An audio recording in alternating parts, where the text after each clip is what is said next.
The Vanishing of the Aksumite Empire. In the 4th century, a merchant ship pulled into the port of Adulis on the Red Sea coast of what we now call Eritrea.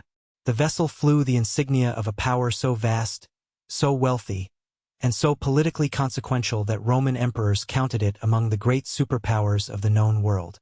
Yet today, most people have never heard of it. The Aksumite Empire, or Aksum as it is sometimes written, was one of antiquity's most formidable civilizations. And then, almost without warning, it ceased to exist. Not in a single cataclysmic moment, but in a slow, grinding fade that left barely a whisper in the historical record.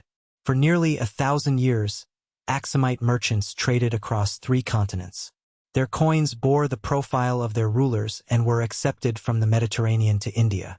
They commanded the routes that connected east and west, controlled the flow of precious incense and ivory, and built monuments that rivaled those of Rome itself.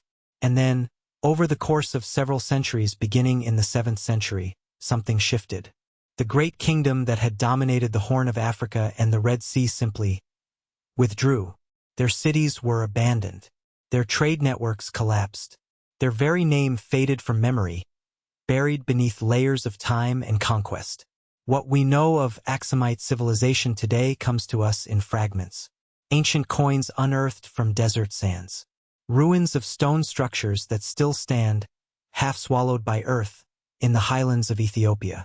Inscriptions carved into rock faces in a language few can now read.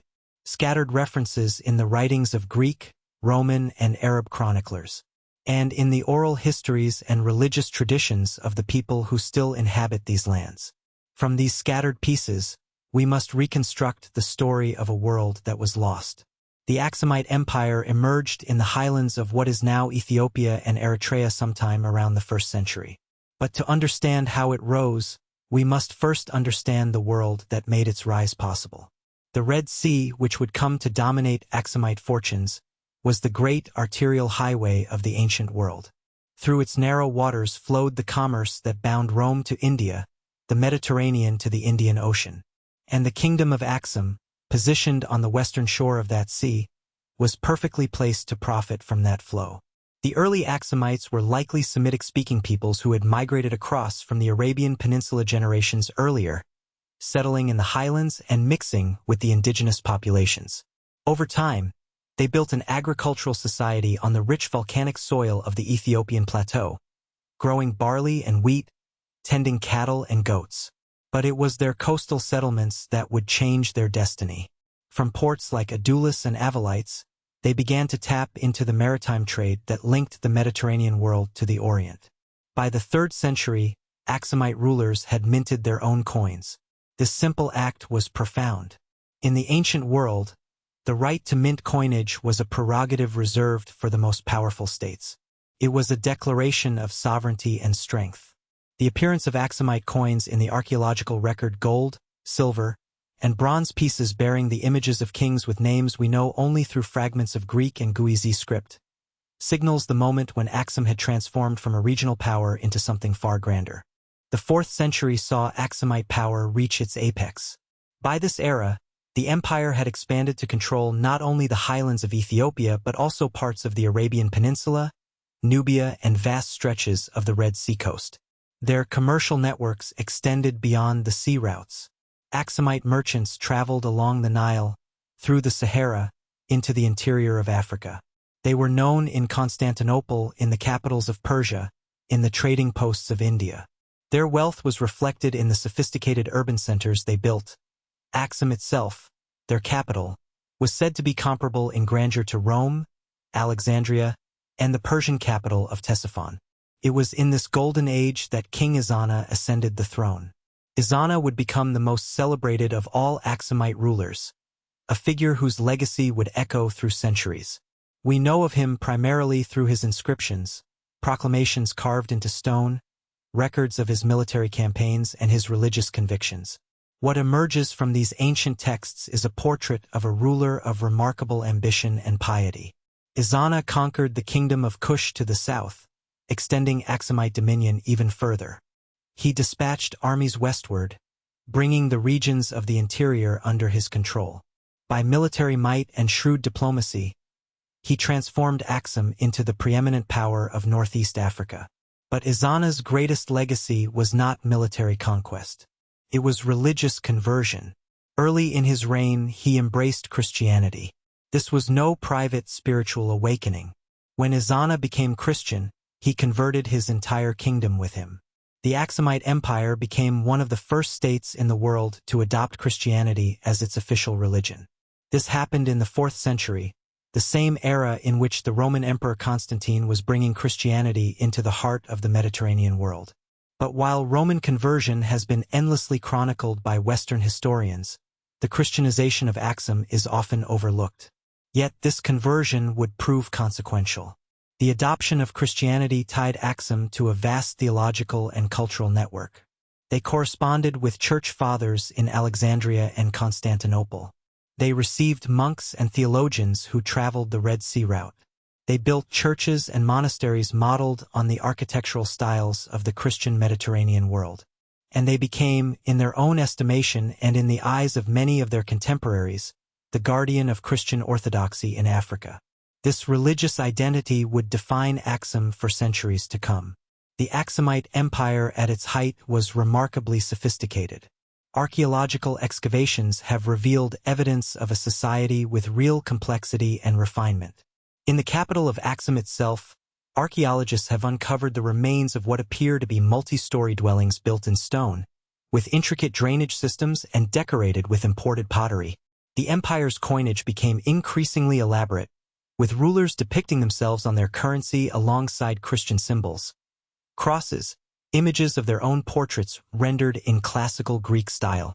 The language of the court was Guizi, a Semitic language written in its own unique script. This language was not merely administrative jargon but a vehicle for poetry, theology, and literary expression. The religious texts produced in Aksumite monasteries represented a synthesis of Mediterranean Christianity and African tradition. Aksumite scholars translated texts into Guizi, created their own theological writings, and developed a unique form of Christian practice that would later evolve into the Ethiopian Orthodox tradition. A complex liturgy emerged, with hymns and prayers composed in Guizi. Religious art developed its own distinctive character. Aksumite Christianity was neither fully Mediterranean nor fully African. It was something new, a hybrid that drew from both traditions and transcended both. For several centuries, Aksum maintained its extraordinary position. Through the 4th, 5th, and 6th centuries, Aksumite rulers continued to project power across the Red Sea and into the African interior. The empire remained wealthy, fed by trade and tribute. Ships bearing Aksumite insignia were familiar sights in Mediterranean and Indian Ocean ports. The authority of the Aksumite king commanded respect in Constantinople and beyond. To be an Aksumite ruler was to stand among the great powers of the world. Yet nothing in history is permanent. And by the 7th century, the world that had made Aksumite power possible was beginning to fundamentally change. In the deserts of Arabia, a new religion was emerging. Islam, born in the teachings of the Prophet Muhammad, would transform the political and religious landscape of the Middle East and North Africa within a single generation. The rapid expansion of Islamic empires would rewrite the boundaries of power, wealth, and influence across 3 continents. And for Aksum, this transformation would prove catastrophic, though not in the way one might imagine. The Aksumite Empire would not fall to Islamic conquest in any direct sense. Rather, it would be slowly encircled, economically strangled, and gradually isolated from the world that had sustained it for centuries. The Aksumite Empire would not fall to Islamic conquest in any direct sense. Rather, it would be slowly encircled, economically strangled, and gradually isolated from the world that had sustained it for centuries. As Islamic armies swept through the Mediterranean and seized control of Egypt, North Africa, and the Levant, the sea lanes that had once connected Aksum to the wider world began to close. The Red Sea, that vital artery of trade and communication, increasingly fell under Islamic control. Where once Aksumite merchants had moved freely, now they faced restrictions, taxes, and the simple reality of changed power dynamics. The great ports that had enriched Aksumite rulers became less hospitable to Christian traders flying the Aksumite flag. But perhaps more damaging than military pressure was economic isolation. The Islamic caliphates that now dominated the Mediterranean and Indian Ocean world had little incentive to maintain the privileged trading relationships that had made Aksum wealthy. For centuries, Aksumite gold and goods had flowed through intermediaries and trading partners. Now those networks collapsed. The spice routes that had once been highways of mutual prosperity became contested territories. Aksum, once a hub connecting east and west, found itself marginalized, then forgotten. The empire did not vanish overnight. Aksumite rulers continued to mint coins and claim authority well into the 8th and 9th centuries. Archaeological evidence suggests that the capital itself remained inhabited for some time after its period of political dominance had ended. But the grandeur was gone. The fleets diminished. The tributary states drifted away. The vast trading networks that had sustained the court, the armies, and the monuments simply unwound, like a rope rotting in the sun. What is perhaps most poignant about Aksum's decline is how complete the forgetting became. Within a few centuries of its fall from great power status, Aksum had vanished almost entirely from the consciousness of the wider world. The Mediterranean civilizations that had once traded with Aksumite merchants no longer remembered them. The Islamic powers that had inadvertently caused their isolation had little reason to document or commemorate a fallen Christian empire. Even in Africa itself, as the centuries passed and kingdoms rose and fell across the continent, the memory of Aksum dimmed and dispersed. The great stone obelisks that still stand in Aksum's ruins today stood for over 1,000 years without anyone in the wider world quite understanding what they represented. When European explorers and scholars finally arrived in the region in the 19th and 20th centuries, they encountered ruins that seemed mysterious, almost out of place. Who had built these monuments? How had such a sophisticated civilization emerged in the African highlands? For decades, there was genuine scholarly confusion. Some early Western historians struggled to believe that such architectural and political sophistication could have originated in Africa at all. They proposed theories of external influence or lost connections to Mediterranean powers. It was only gradually, through painstaking archaeological work and the recovery of Aksumite inscriptions and coins, that the true story emerged. This had been Africa's greatest ancient power, a rival to Rome and Persia, and it had been forgotten because history, as written by the Mediterranean and Islamic worlds, had simply moved on. Today, Aksum remains one of the world's least known ancient civilizations despite its historical importance. This is partly a consequence of geography. Aksum lies in modern-day Ethiopia and Eritrea, regions that became isolated from mainstream international scholarship for much of the 20th century. The Ethiopian highlands, surrounded by deserts and mountains, had always been somewhat removed from the bustling centers of historical study. Even as the ruins were slowly excavated and documented, the story of Aksum remained peripheral to the grand narratives of world history. It did not fit neatly into the stories that had been told for centuries about the rise and fall of great empires. It was neither Greece nor Rome. It was neither Egypt nor Mesopotamia. It was not, in the eyes of many historians, important enough to remember. And yet, Aksum's story is crucial to understanding the ancient world in its full complexity. It reminds us that the history we know is necessarily incomplete, shaped by what survives, what is documented, and what later generations choose to preserve in their collective memory.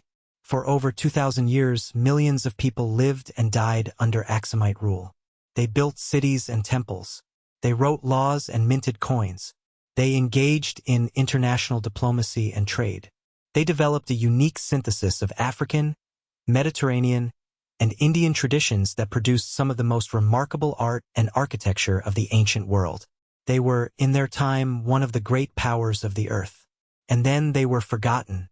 The ruins of Aksum today stand as a silent testimony to that loss. The obelisks still tower over the landscape, their precise purpose now uncertain. The coins and inscriptions lie in museums and archives, studied by a handful of scholars. The stone foundations of palaces and churches remain partially buried beneath the earth, waiting for excavation. The fragments of this civilization persist, but the living continuity has been broken. No modern nation claims direct descent from the Aksumite Empire. No modern people living in that region today speak the Guizi language that was once the language of court and commerce. The memory is archaeological, not ancestral. Yet there is something haunting and oddly instructive in this story of forgetting. Aksum reminds us that greatness is not permanent, that even the mightiest empires can fade into obscurity, and that the historical narratives we inherit are necessarily selective and incomplete. It asks us to look more carefully at the margins of accepted history, to seek out the civilizations and peoples who did not leave behind epic tales written by conquerors. It suggests that we may have overlooked many stories of human accomplishment and tragedy simply because they occurred outside the traditional centers of historical attention. The vanishing of Aksum was not a sudden catastrophe but a slow fade, a gradual withdrawal from the stage of world history. It is a peculiarly modern kind of death, not dramatic conquest, but economic obsolescence and historical erasure. And that quiet disappearance, more than any military defeat, may be what gives the Aksumite story its most unsettling power. In the end, Aksum did not fall to enemies. It simply ceased to matter. If you'd like to explore another lost civilization with us, tell us which one has captured your curiosity, whether it's the desert cities of the Nabateans, the jungle metropolis of Angkor, or some other fated empire awaiting rediscovery.